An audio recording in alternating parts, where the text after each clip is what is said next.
Hello everyone, আজকে আমরা দেখব পরিমিতি টাইপ 8 গুণ সংক্রান্ত কিছু ম্যাথ।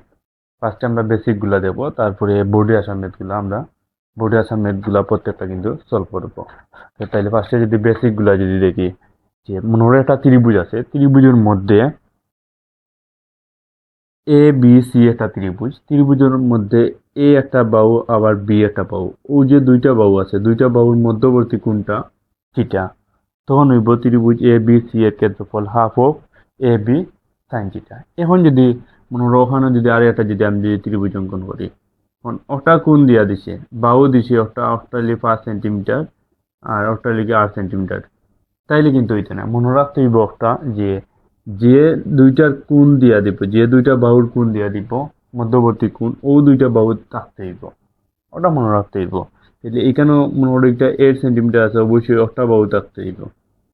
তাহলে ইটার ক্ষেত্রে অফটা হইতে পারে যে ওখানে যদি কোণ থাকতো তাইলে সেম আমরা ও সূত্র অ্যাপ্লাই করতে পারতাম, যে একটা বাহু আর একটা বাহুর মধ্যবর্তী কোণটা আছে। তাহলে এটার ক্ষেত্রে মনে রাখতে হবে যে দুইটা বাহু থাকতো, ও দুইটা বাহুর মধ্যবর্তী কোণ যদি থাকে তাইলে এটার ক্ষেত্রে হলো সূত্র half of A B sine theta ত্রিভুজের ক্ষেত্রে। তারপর এন সংখ্যক বাহু, যেমন মানে এন সংখ্যক বাহু বলতে অনেক বাহু থাকবো, বাট ই যে এন সংখ্যক বাহু, যে অনেকগুলা বাহু থাকবো, এটা ক্ষেত্রে হইলে হইতে পারে যে ষড়ভুজ হইতে পারে, আবার পঞ্চভুজ হইতে পারে। ষড়ভুজ মানে বুঝার যে 6টা বাহু থাকবো, 6টা বাহু মনে করো ওই একটা এ, প্রত্যেকটা কিন্তু সমান বাহু, এ একটা দুইটা তিনটা চারটা পাঁচটা ছয়টা, টোটাল কিন্তু 6টা। আর পঞ্চভুজ হইলে থাকবো সেই মোটম থাকবো 5টা কিন্তু বাহু থাকবো। তখন যদি ষড়ভুজ থাকে, তখন গিয়ে ষড়ভুজ বা পঞ্চভুজ মানে বাহুগুলা যদি এন সংখ্যক থাকে, তখন ক্ষেত্রফলের সূত্র হইব কি N A square divided 4 cot 180 divided N. তাহলে এইটার ক্ষেত্রে এ তো বুঝলাম, এ মানে লিখি বাহুর দৈর্ঘ্য, এ কিন্তু এ মানে বুঝার বাহুর দৈর্ঘ্য। তারপরে ই যে এন যেটা আছে, এন মানে কিটা বুঝায়, এন মানে বুঝার এখানে আবার নিচেও কিন্তু সেম ভাবে এন আছে। এন মানে বুঝার যে বাহুর সংখ্যা, কতটা বাহু আছে একটা লিখি এন এর ভ্যালু। তাহলে যেহেতু ষড়ভুজের ক্ষেত্রে কিন্তু 6টা বাহু থাকবো, তাহলে 6, তাহলে এন এর জায়গায় কিন্তু 6 বসাইমু, আর এর জায়গায় যে বাহুর দৈর্ঘ্য যেটা থাকবো সেম ওটা বসাইমু। তারপর ওটা আমরা ক্যালকুলেটরে চাপ দিলে কিন্তু ক্ষেত্রফলটা বাই করতে পারবো। তাহলে ষড়ভুজের ক্ষেত্রে মনে রাখতে হইব বাহু থাকবো, বাহুর সংখ্যা 6টা, আবার পঞ্চভুজের ক্ষেত্রে বাহুর সংখ্যা 5টা। এরপর হয় যদি বৃত্ত একটা দিয়া দেয়, যে বৃত্তর নির্দিষ্ট একটা কোণ আছে, যে অতটুকু একটা, যে একটা কোণ আছে যে 3টা ডিগ্রি যদি হয়, তাহলে এইটার ক্ষেত্রে আমরা জানি এতটুকু কিন্তু, এখান থেকে এতটুকু কিন্তু ব্যাসার্ধ, পুরোটা ব্যাস আর ব্যাস অর্ধেক ব্যাসার্ধ। তারপরে ই যে অংশ, ওখান থেকে এতটুকু, ওই যে অংশ, এখান থেকে এ থেকে বি পর্যন্ত যে দূরত্ব, এই দূরত্বটা হয় যে এস দ্বারা প্রকাশ করে, আবার হয় যে বৃত্তচাপের দৈর্ঘ্য।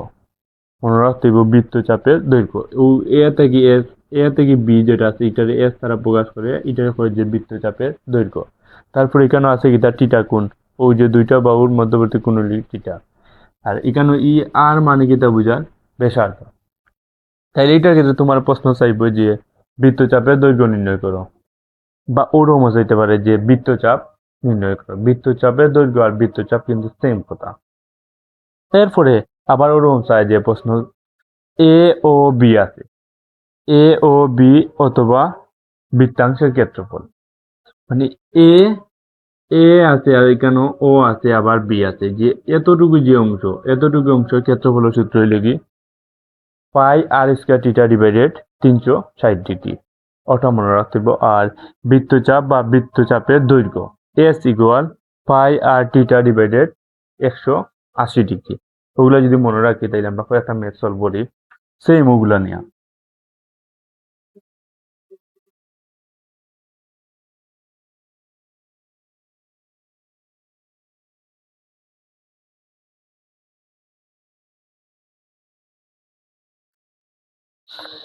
1 নাম্বার ম্যাথ, একটি সুষম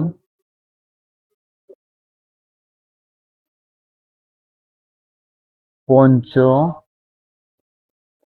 ভুজের প্রতি বাহুর দৈর্ঘ্য 8 সেন্টিমিটার হলে এর ক্ষেত্রফল কত?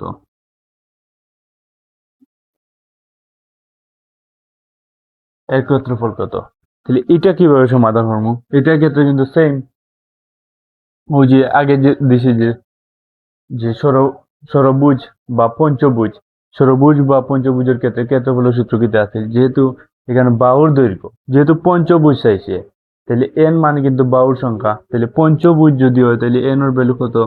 যেহেতু পঞ্চভুজ মানে 5টা বাহু, আর এখানে বাহুর দৈর্ঘ্যটা কত আছে? বাহু মানে এ, তাহলে এর মানটা কিন্তু আছে 8 সেন্টিমিটার, A = 8 সেন্টিমিটার।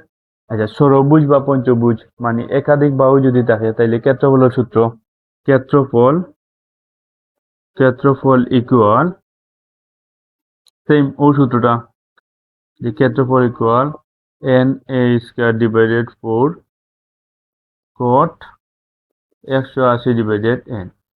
তাহলে এইটার জায়গায় যদি আমরা যদি এন এর জায়গায় এন এর ভ্যালুটা বসাই, এন এর ভ্যালু কত আছে? 5, তারপরে গুণর গুণ এর ভ্যালু কত আছে? 8 এর উপরে স্কয়ার 4 এর 4, এরপরে কট ওর কট, আবার 180 আর এন এর ভ্যালুটা কত আছে? 5, তাইলে 5 বসাইলাম। ওটা যদি আমরা যদি ক্যালকুলেটরে চাপ দেই, এইটার ক্ষেত্রে মনে রাখতে হইব ক্যালকুলেটর ক্ষেত্রে কিন্তু কট উঠে না, তাহলে এখানে কট অত ডিগ্রি, যে মনে রাখতে হইব কট তো কিন্তু ক্যালকুলেটর কিন্তু নাই, কট আছে কত? 180/5। আচ্ছা, এইটা যদি মনে মনে যদি চিন্তা করি, যদি টিটা, এটা মনে মনে চিন্তা করলাম টিটা, আমরা জানি কট কট টিটা মানে কি তা লেখা যায় 1/tan থিটা। তাহলে এইটার জায়গাতে অবশ্যই আমরা ওটা বসাই, এটা যদি টিটা হয়, টিটা কিন্তু টিটা না, টিটা হইলে কি 180/5। তাহলে কট টিটার জায়গাতে আমরা অবশ্যই লিখতে পারবো 1/tan, টিটার ভ্যালু কত? 180/5। ওটা যদি আমরা এখন যদি ক্যালকুলেটরে চাপ দিই তাহলে কিন্তু আনসার আসবে। এটা যেহেতু কট উঠতো না, তাহলে কটর বদলা কিন্তু আমরা কি তা দিই 1/tan 180/5। তাহলে ওটা যদি ক্যালকুলেটরে চাপ দিই, ফার্স্টে আছে ডিভাইডেড 5 × 8 উপরে হোল স্কয়ার, তারপরে নিচে 4, তারপরে আবার গুণ, তারপরে আবার ডিভাইডেড, তারপরে উপরে 1, তারপরে নিচে গিয়া দিমু এই কটর বদলা 10 কোনর ভ্যালু হইল গিয়ে ডিভাইডেড 180/5, তারপরে আবার ব্রেকেট, তারপর সমানে চাপ দিব। তাহলে 110.11। ওকে, ক্ষেত্রফল বাই করলাম এটা। এরপরটা যদি আমরা ম্যাথটা সলভ করি,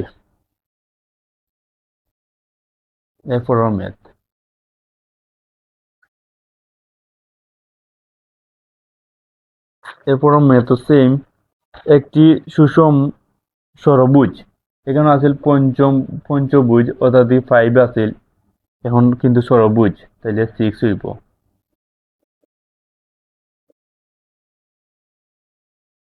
একটি ষড়ভুজের একটি ষড়ভুজের একটি ষড়ভুজের প্রতি বাহুর দৈর্ঘ্য 5 সেন্টিমিটার হলে ক্ষেত্রফল নির্ণয় করো। ওকে, এটা কিন্তু তোমরা লাগে হোমওয়ার্ক, একটা একটা হোমওয়ার্ক, এটা নিজেতেই করবা। আমি একটু যদি হইয়া দেই যে এন এর ভ্যালুটা কত হইতে পারে, যেহেতু ষড়ভুজ তাইলে 6 মানে 6টা বাহু, এরপর বাহুর দৈর্ঘ্য এর ভ্যালুটা কত আছে? 5, তাহলে ক্ষেত্রফলের সূত্র কিটা? এই ক্ষেত্রফল ইকুয়াল এ এ পরে কি তাইব যে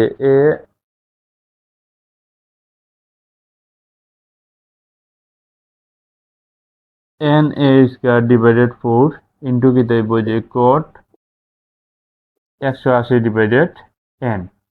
তাহলে এইটার ক্ষেত্রে মানগুলো খালি বসাইমু আর আমরা আনসার কিন্তু এই। ওকে, তো এরপর ম্যাথটা যদি সমাধান করি, এটা নিজে থেকে তোমরা মান বসিয়ে কিন্তু সমাধান করবে।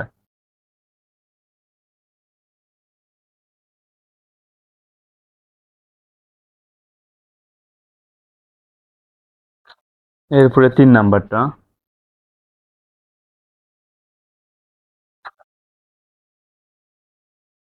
3 নাম্বার একটা বৃত্ত আছে, বৃত্তের মধ্যে একটা লেগে ওই লেগে তার একটা কেন্দ্র, এরপরে এখান থেকে বিন্দু সি, বিন্দু ডি, তারপরে এতটুকু কিন্তু 37 ডিগ্রি, তারপরে অতটুকু 10 সেন্টিমিটার। তারপরে ক নম্বর প্রশ্ন চাইছে যে বৃত্তচাপের দৈর্ঘ্য নির্ণয় করো। বৃত্ত চা বৃত্তচাপের দৈর্ঘ্য নির্ণয় করো। এরপরে খ নম্বর প্রশ্ন চাইছে বৃত্তাংশের ক্ষেত্রফল নির্ণয় করো।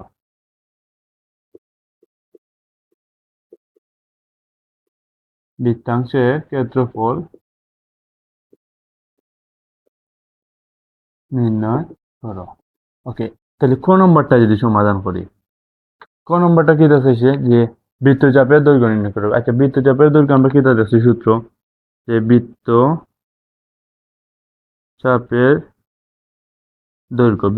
দৈর্ঘ্য এস দ্বারা প্রকাশ করে। এস ইকুয়াল কেটা আছে যে পাই আর টিটা ডিভাইডেড বৃত্তচাপের দৈর্ঘ্য 180।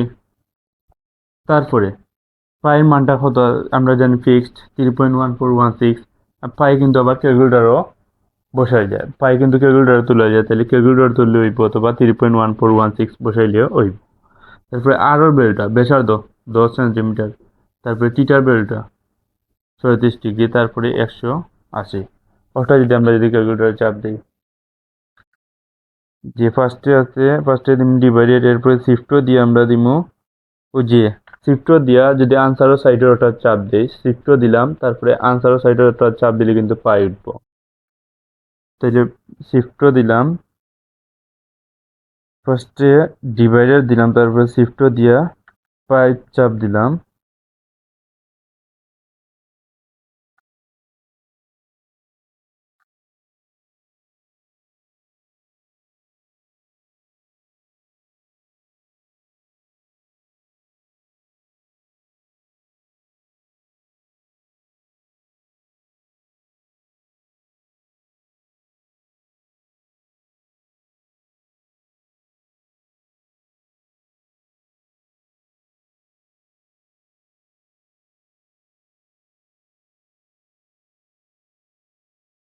যেটা ফার্স্টে ডিভাইডেড, এরপরে পাইয়ের মান 3.1416, যদি মান বসাই তাইলেও কিন্তু হইব।